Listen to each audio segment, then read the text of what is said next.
పేజర్లతో పేల్చేశారు. లెబనాన్లో 9 మంది హిజ్బుల్లాల మృతి, ఒకేసారి 1000 పైగా పేజర్ల విస్ఫోటం, 3000 మందికి గాయాలు, పలువురు విషమం. రాజధాని బీరూట్ ఆసుపత్రిలో హాహాకారాలు. క్షతగాత్రుల్లో ఇరాన్ రాయబారి కూడా. సిరియాలోని ఇదే తరహా ఘటనలు ఇజ్రాయెల్ పనేనని హిజ్బుల్లా ఆరోపణ. అబ్బాబ్బాబ్బా, ఏంది పేజర్లతోటి ఈ విధంగా చేస్తూ ఉంటే నిజంగా చాలా దారుణంగా కనబడతా ఉంది వాస్తవంగా చెప్పాలంటే. ఒక్కసారి పూర్తిగా చదివేటువంటి ప్రయత్నించుదాం. సో ఇది చాలా విషాదకరమైనటువంటి విషయంగా మనం అయితే చెప్పొచ్చు. 3000 మందికి పైగా క్షతగాత్రులు, 200 మంది పరిస్థితి విషమం, ఒకే సమయంలో 1000కి పైగా పేజర్ల విస్ఫోటం, అన్ని కొత్తవే, మాల్వేర్ ప్రభావం అంటున్న నిపుణులు. చిత్రంలో ఎడమవైపు ఉన్నది పాత పేజర్, ఎడమవైపు ఉన్నది పాత పేజర్, కుడివైపున ఉన్నవి కొత్త పేజర్.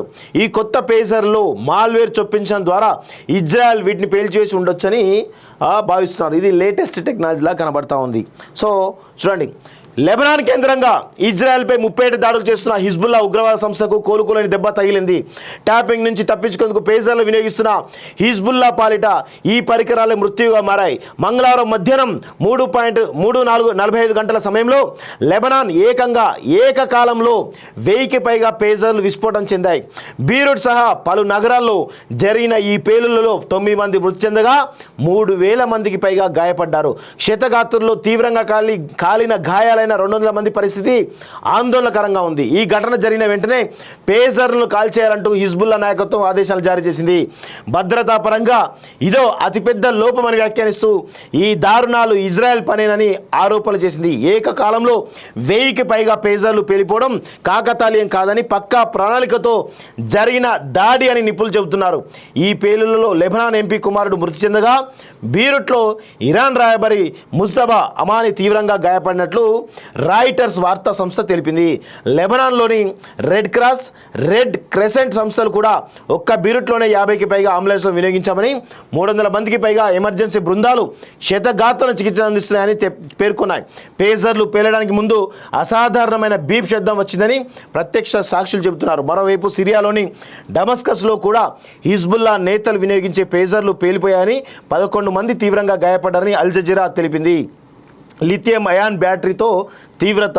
సో ఇంకా పేజర్ల వాడకమా అంటే టెలికాం రంగంలో విప్లవాత్మక మార్పులు వచ్చి 5G నెట్వర్క్ను విరివిగా వినియోగిస్తున్నటువంటి ప్రస్తుత పరిస్థితుల్లో భద్రత నేపథ్యంలో హిజ్బుల్లా ఉగ్రవాద సంస్థ పేజర్లను వినియోగిస్తుంది. సొంతంగా నెట్వర్క్ టవర్లను ఏర్పాటు చేసుకుని పేజర్ల ద్వారా సందేశాలను అందిపుచ్చుకుంటుంది. గత ఏడాది అక్టోబర్ 7న ఇజ్రాయెల్పై హమాస్ దాడి తర్వాత ఇజ్రాయెల్పై ఉత్తరాది నుంచి దాడి చేస్తున్న హిజ్బుల్లా తొలినాల్లో తమ నాయకత్వాన్ని పెద్ద సంఖ్యలో కోల్పోయింది. మొబైల్ ట్యాపింగ్ ద్వారా ఇజ్రాయెల్ తమ వారి ఉనికిని గుర్తిస్తున్నట్టు నిర్ధారించుకుని పేజర్ల వైపు మొగ్గు చూపింది. అయితే ఇజ్రాయెల్పై దాడి తొలినాళ్ళ నుంచే పేజర్లు వాడిన హిజ్బుల్లా ఇటీవల పెద్ద సంఖ్యలో వీటిని తెప్పించినట్లు లెబనాన్కు చెందిన ఎంటీవీ నెట్వర్క్ వెల్లడించింది. కొత్తగా తెచ్చిన పరికరాలే మంగళవారం పేలిపోయినట్లు కథనాలు ప్రసారం చేసింది. సో నిజంగా పేజర్లు అది ఇప్పుడు మనం 1990స్లో ఈ పేజర్లు వాడేది. అయితే ఏదైతే ఇజ్రాయెల్ వాస్తవంగా ఈ ప్రపంచంలో టెక్నాలజీ పరంగా చాలా అడ్వాన్స్గా ఉంటుంది ఇజ్రాయెల్. సో వాళ్ళు ఈ యొక్క హిజ్బుల్లా సంబంధించిన ఉగ్రవాదులను ఏరిపారేయడం కావచ్చు, వాళ్ళ నెట్వర్కింగ్ ట్రాకింగ్ మొత్తం కూడా తెలుసుకొని ఎక్కడికక్కడ వాళ్ళని కంట్రోల్ చేసుకునేటువంటి పరిస్థితుల్లో ఇజ్రాయెల్ ఎప్పుడు కూడా ముందుండేది. సో వాళ్ళు ఆల్రెడీ మొబైల్ వాడకుండా కేవలం ఎప్పుడైతే ఈ పేజర్లు వాడడం స్టార్ట్ చేశారో అప్పటి నుంచి ఆ పేజర్లను కూడా ఈ విధంగా వాళ్ళకు ఉన్నటువంటి టెక్నాలజీ ద్వారా వాటిని డైరెక్ట్గా పేల్చేసి ఇండైరెక్ట్గా వాళ్ళకు ఒక సంకేతం పంపించరు. నిజంగా టెక్నాలజీ ఏ విధంగా ముందుకు పోతూ ఉంటే ఏ విధంగా కొన్ని పరిణామాలు ఏ విధంగా జరుగుతున్నాయో దానికి ఎగ్జాంపులే ఇజ్రాయెల్ హమాస్ సంబంధించినటువంటి ఉగ్రవాద సంస్థల మధ్య జరుగుతున్నటువంటి యుద్ధంగా మనం చెప్పొచ్చు.